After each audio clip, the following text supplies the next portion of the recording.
vrees God. In Prediker 5 bedink die skrywer God se plek in die hemel en ons plek op die aarde. Hy erken dat daar 'n groot kloof van begrip is tussen wie God is en wie ons dink God is. Hierdie besef behoort ons hele gesindheid oor God te beïnvloed. Prediker 5 sê hy moenie so gou praat nie, moenie oorhaastig 'n belofte aan God maak nie, want hy is in die hemel en jy op die aarde. Laat jou woorde daarom min wees. Baie doenigheid bring drome.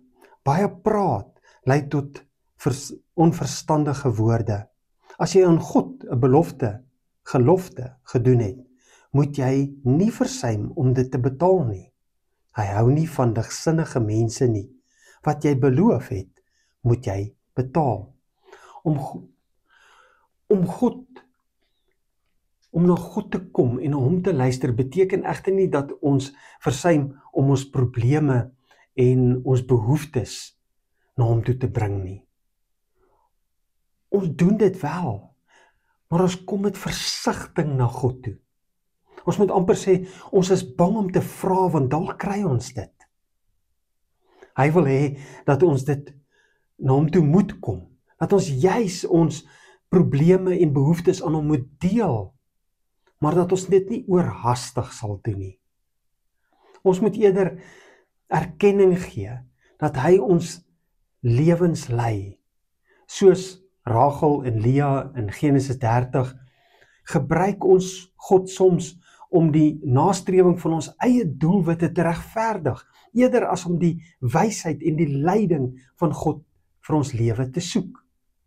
Dis wonderlik om te dink dat hierdie einste God, wat met soveel nederigheid en eerbied benader moet word, sy plek in die hemel verlaat en aarde toe gekom het.